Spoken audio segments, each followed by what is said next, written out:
오늘 말씀은 마가복음 5장 21절에서 43절까지의 말씀인데요. 21절에서 29절까지만 읽도록 하겠습니다.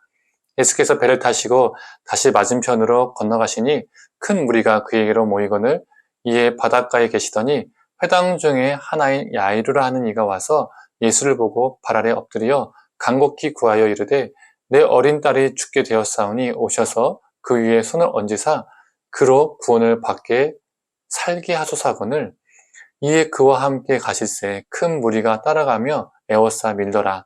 12해를 혈루증으로 알아온 한 여자가 있어 많은 의사에게 많은 괴로움을 받았고 가진 것도 다 허비하였으되 아무 효험이 없고 도리어 더 중하였던 차에 예수의 소문을 듣고 무리 가운데 끼어 뒤로 와서 그의 옷에 손을 대니 이는 내가 그의 옷에만 손을 대어도 구원을 받으리라 생각함이러라. 이에 그의 혈루 근원이 곧 마름에 병이 나은 줄을 몸에 깨달으니라. 아멘. 오늘 아침 묵상을 통해서 하나님의 은혜가 있기를 간절히 소망합니다. 내육에서 나오는 정말 중요한 신학이 있습니다. 그게 무엇이냐면 접촉 신학입니다. 정과 부정이 접촉하면 부정이 이기는 것입니다. 거룩과 속됨이 접촉하면 속됨이 압도하는 것이며 생명과 죽음이 접촉하면 죽음이 생명을 덮습니다. 그래서 정한 자, 건강한 자, 생명이 있는 자는 자신의 거룩함을 지켜내기 위해서 어떻게 해야 할까요? 부정한 모든 것들, 속된 모든 것들, 그것들로부터 자신을 단절시키고 분리시켜야 합니다. 그래야 그 거룩함을, 정결함을 지켜낼 수 있는 것이죠. 이게 내유기가 말하는 정결신학, 접촉신학입니다.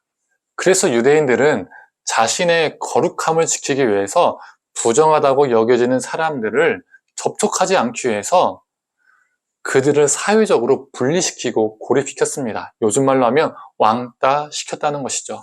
그런데 오늘 본문을 보면 부정한 존재들과 접촉하는 연속의 사건들이 나옵니다. 회당장 야이로의 딸이 죽어가고 있었습니다. 그래서 야이로가 예수님께 찾아와서 자신의 딸을 제발 살려달라고 애원을 합니다. 예수님은 그의 집으로 향하셨습니다. 그런데 우리가 알고 있는 것처럼 그 길 가는 중에 무슨 일이 일어나죠? 12년 동안 혈루증을 앓고 있는 여인이 예수님의 옷자락을 만지면 나을 것이다라는 이 소망을 가지고 예수님의 옷에 손을 댔습니다. 이게 바로 무엇입니까? 접촉이죠. 이 접촉의 사건이 일어났습니다. 접촉 신학에 의하면 이제 무슨 일이 일어나야 합니까? 정과 부정이 접촉하면 부정해지는 겁니다. 거룩과 속됨이 접촉하면 속됨이 압도하는 것이죠. 생명과 죽음이 접촉하면 죽음이 생명을 덮습니다. 혈루병은 피가 몸 밖으로 나오는 병이기 때문에 부정한 병입니다. 그러니 부정과 정이 만났으니 접촉 신학에 의해서 예수님은 부정해져야 합니다. 그런데 무슨 일이 일어납니까? 예수님이 부정해진 것이 아니라 그녀가 정해졌습니다. 그 병으로부터 깨끗함을 받았습니다. 정결과 부정이 만나면 부정이 이기는 것이 아니라 정결함이 부정함을 이기는 일이 일어났습니다. 이게 바로 역접촉 신학입니다. 예수님이 야이로의 딸에 그리고 이제 도착하게 되죠. 그런데 그 아이가 어떻습니까? 이미 죽어 있습니다. 그런데 예수님이 어떻게 하십니까? 그 죽은 아이의 손을 잡았습니다. 지금 또 무슨 일이 일어났습니까? 접촉의 사건이 일어났습니다. 접촉 신학에 의하면 생명과 죽음이 접촉하면 죽음이 생명을 압도해야 합니다. 그런데 어떠한 일이 일어나죠? 예수님이 소녀야 일어나라 달리다 굼 하시니 그 소녀가 일어나서 걷게 되었습니다. 살아난 것이죠. 생명과 죽음이 접촉하면 죽음이 이겨야 하는데 죽음이 압도하는 것이 맞는데 예수님의 생명이 소녀의 죽음을 압도하고 생명의 역사가 일어났습니다. 그녀를 살렸습니다. 역접촉 신학이 일어났습니다. 산자가 죽은 자를 접촉할 때 죽은 자를 살릴 수 있다는 신학, 생명이 죽음을 이긴다는 신학, 거룩한 자가 거룩하지 못한 세상과 접촉했을 때 그 세상을 거룩하게 변화시킬 수 있다는 신학, 이게 역접촉 신학입니다. 성도님들, 우리는 접촉 신학으로 살아가고 있는지요? 아니면 역접촉 신학으로 살아가고 있는지요?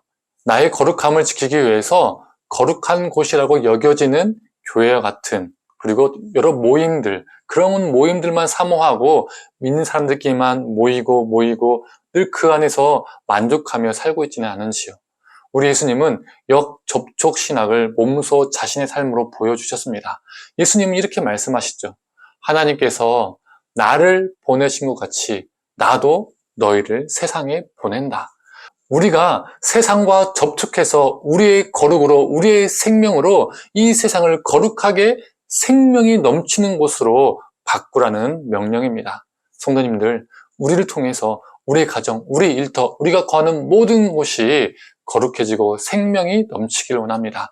우리가 접촉하는 모든 사람과 모든 곳에 접촉의 역사가 일어나기를 간절히 축원합니다. 함께 기도하겠습니다. 하나님, 죽음이 생명을 압도하는 것이 아니라 부정이 정함을 이기는 것이 아니라 예수님께서 역접촉의 신학을 보여주셨음을 오늘 본문을 통해서 보게 됩니다.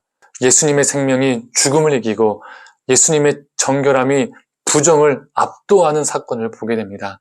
하나님, 이 귀한 예수님의 생명의 역사가 우리 삶 가운데도 있게 하여 주시옵소서. 역접촉의 신학이 우리 삶 가운데도 일어나게 하여 주시옵소서. 더럽다고 생각하는, 거룩하지 못하다고 생각하는 이 세상과 우리가 우리 자신을 단절시키고 분리시키는 것이 아니라 하나님, 우리를 세상에 파송하신 것을 우리가 기억하고 세상과 접촉해서 하나님, 이 세상을 거룩한 곳으로 생명력이 넘치는 곳으로 변화시키는 우리가 되게 하여 주시옵소서. 모든 것을 감사드리며 사랑에 많으신 예수님의 이름으로 기도드립니다. 아멘.